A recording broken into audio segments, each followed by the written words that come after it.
10.000 jenis pohon, ada 700 jenis binatang melata, ada 1.200 jenis unggas, dan ada 400 masyarakat adat. Itu habitat hutan Papua.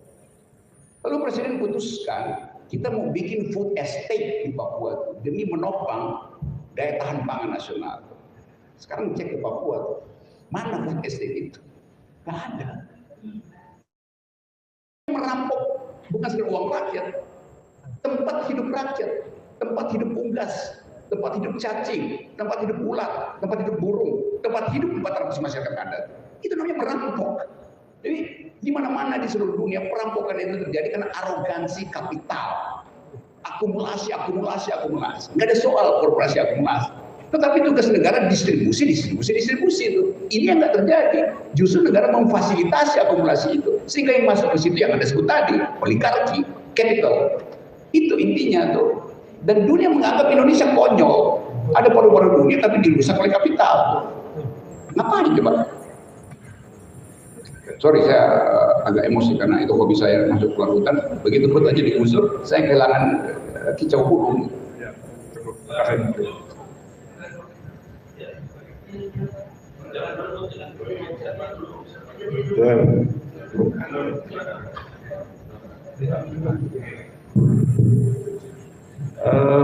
Izin Mas Hakim.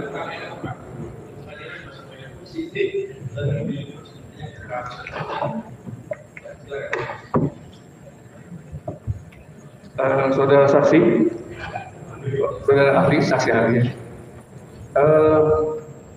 Kebijakan publik IKN itu kan kalau saya perhatikan merupakan public policy daripada rezim yang bertujuan untuk kebaikan masyarakat. Nah, dengan adanya kasus ini kan bisa dijadikan semacam kritikan. Apakah kritikan ini bisa dikatakan hate speech? Hate speech. Ya tadi saya terangkan, sesuatu disebut hate speech. Orang cari hate-nya di mana? Speech-nya memang ada, tapi hate-nya di mana?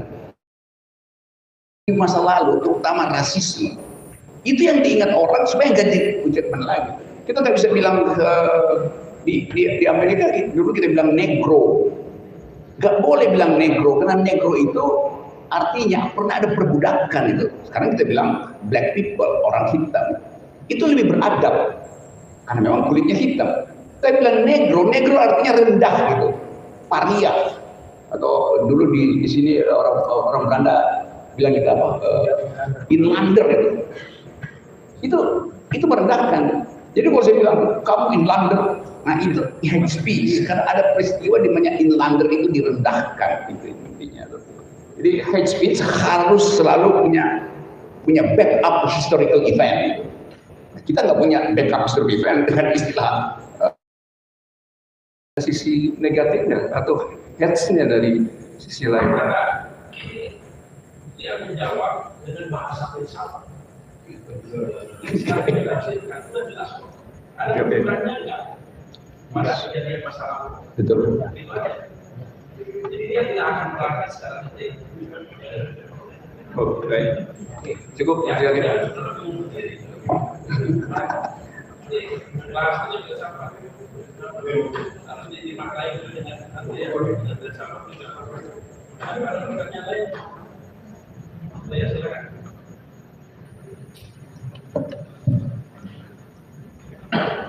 Bismillahirrahmanirrahim. Bapak Dr. Andes Rocky Gerung, filsuf, akademisi, dan intelektual publik Indonesia, dikenal filsafat kontemporer dan aktivis, pendiri Setara Institut dan Fellow, betul ya? Nanti saya terangkan di mana bentuknya, di mana salahnya. Iya. Saudara ahli, ada filsuf Amerika, tapi saya lupa namanya, di-quote oleh Bapak Karni Ilyas dalam acara ILC. Dia menyatakan bahwa keadilan itu bukan milik semua orang, melainkan milik para pencarinya. Kami berada di sini mencari keadilan. Ada sebuah peristiwa tadi sangat menarik ya, terpantau oleh saya ketika Anda baru akan memberikan kesaksian sebagai seorang ahli. JPU menolak Anda. dengan mengatakan bahwa kami menolak kesaksian daripada ahli, dan itu berarti oleh hakim dikatakan Anda mungkin tidak menggunakan itu gitu untuk bertanya dan sebagainya. Sementara kami menggunakan katakanlah keahlian Anda, kami andalkan di sini untuk bersaksi berdasarkan keilmuan Anda untuk bisa membantu klien kami lepas dari jerat hukum. Saya kira kita dalam kondisi fight yang fair dalam hal ini, kan begitu. Sementara posisi hakim dalam hal ini ada azas yang mengatakan ius curia novit. Setiap hakim tahu akan hukum sehingga harus mengadili setiap perkara yang diajukan kepadanya. Jadi tidak bisa kita mempersalahkan hakim. Saya lanjut lagi, karena terus terang untuk mengerti bahasa Anda ini, saya harus cerdas, dan saya tidak secerdas Anda gitu. Saya minta bantuan dengan Profesor Aceng sajalah. Prof. Aceng tadi mengatakan, Edi Mulyadi menyatakan tempat jin buang anak, itu sesungguhnya dia sedang berbicara kepada penggagas IKN. Dia tidak bicara kepada masyarakat Kalimantan.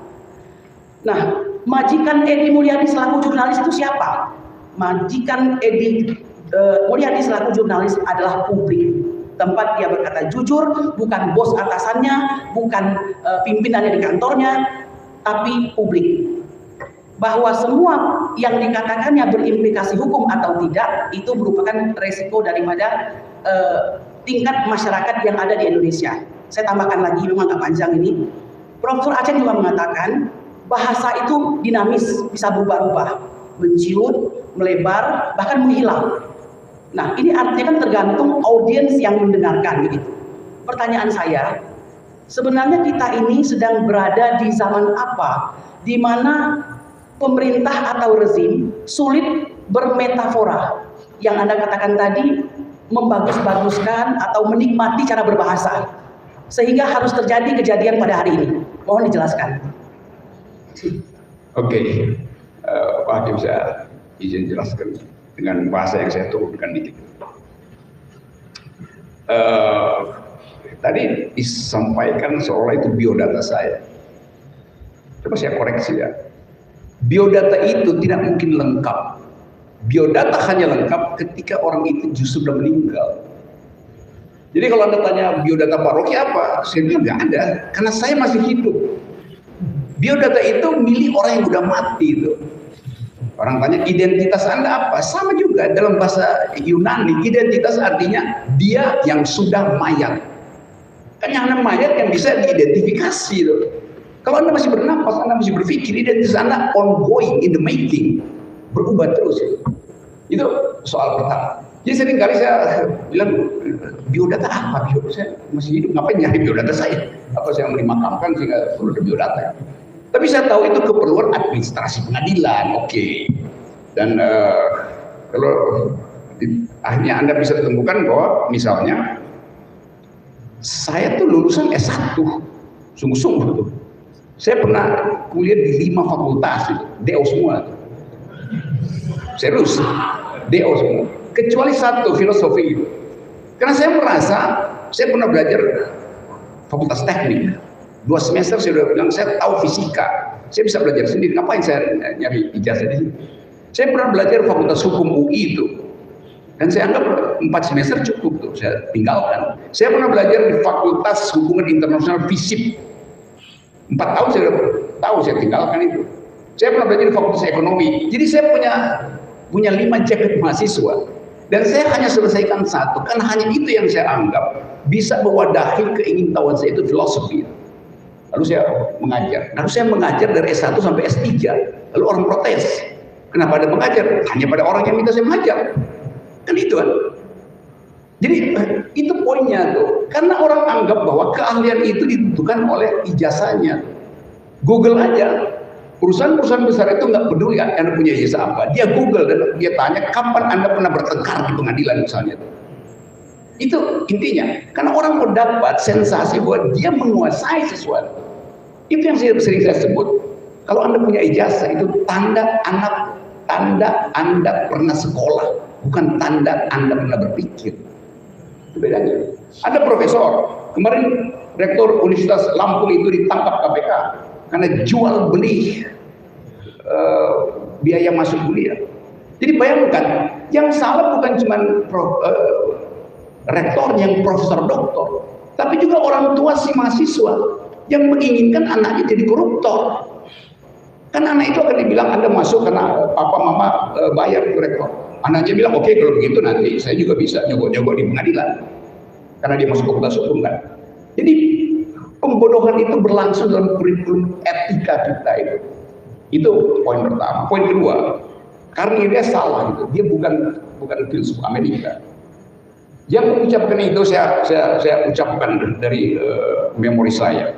Yang mengucapkan itu seorang filsuf Prancis, namanya Albert Camus.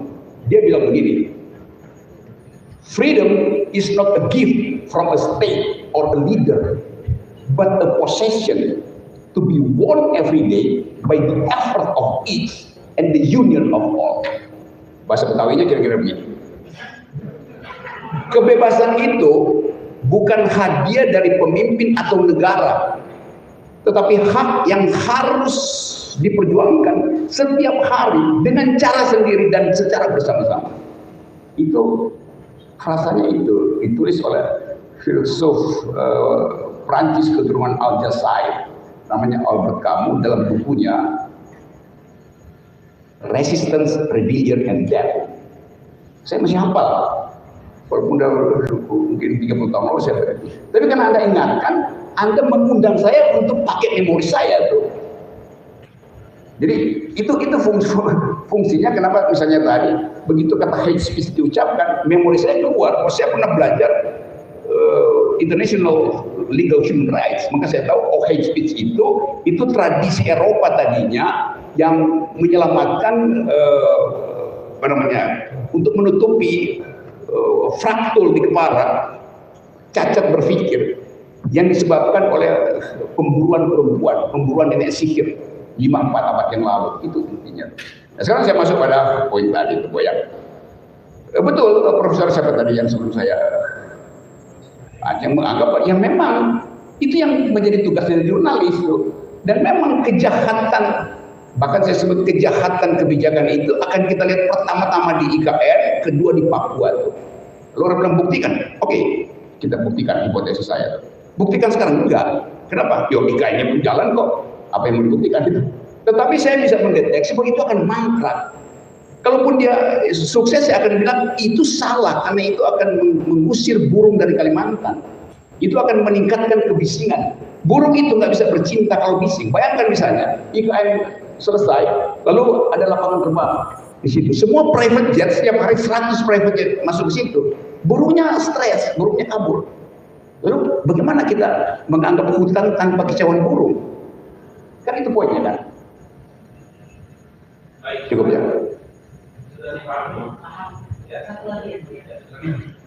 Tadi Profesor Aceng juga mengatakan yang dilakukan oleh Edi itu bisa dikatakan provokasi. Tapi provokasi itu tidak selalu berbanding lurus dengan hal-hal yang tidak baik. Cintanya kepada negeri ini, ya, kekhawatirannya akan hal-hal yang terjadi di masa depan sehubungan dengan IKN membuat Edi menyatakan hal-hal seperti yang sudah ada dalam video tersebut. Nah, saya setuju dengan yang disampaikan oleh ahli tadi. Saat ini tidak bisa kita lihat siapa yang akan jadi korban, tetapi yang pasti mungkin Kalimantan dan Papua. Bagaimana membuktikannya? Sekarang tidak bisa karena belum terjadi IKN. Itu juga yang disampaikan oleh Profesor Aceng tadi. Cara melihatnya kapan? Mungkin 5 atau 6 tahun yang akan datang. Sesuai pada saat IKN sudah berlangsung, apa efek-efek buruk yang akan terjadi selain efek bagus yang selalu dikampanyekan oleh pihak pemerintah. Saya mengquote kata bijak yang pernah Anda sampaikan, ya saya kebetulan juga ini ya rajin menyimak, saya anggap di pelajaran gitu. Sejarah negeri ini selalu syarat dengan kekerasan, selalu ada potensi ia kembali. Pemimpin yang tak paham sejarah, tidak mengerti akan antropologi kekerasan itu, ia lalai mengaktifkan percakapan antar warga negara, sehingga berakibat fanatisme mengintai momentum. Mohon dijelaskan ini, Dr. Andes Rocky Gerung. Mungkin saya tulis itu di kolom di majalah Tempo itu. Hubungannya ini dengan Edi Mulyadi ya, tetap. Iya itu udah lama sekali saya tulis itu buat mengingatkan bahwa kecerdasan itu justru adalah elemen pertama dalam demokrasi. Supaya kita mengingat bahwa masa depan itu masih bisa kita hasilkan. Reinventing our Indonesia, kira-kira begitu. Menemukan kembali ke Indonesia kita. Karena kita kehilangan kecerdasan. Orang yang setiap kali marah itu lalu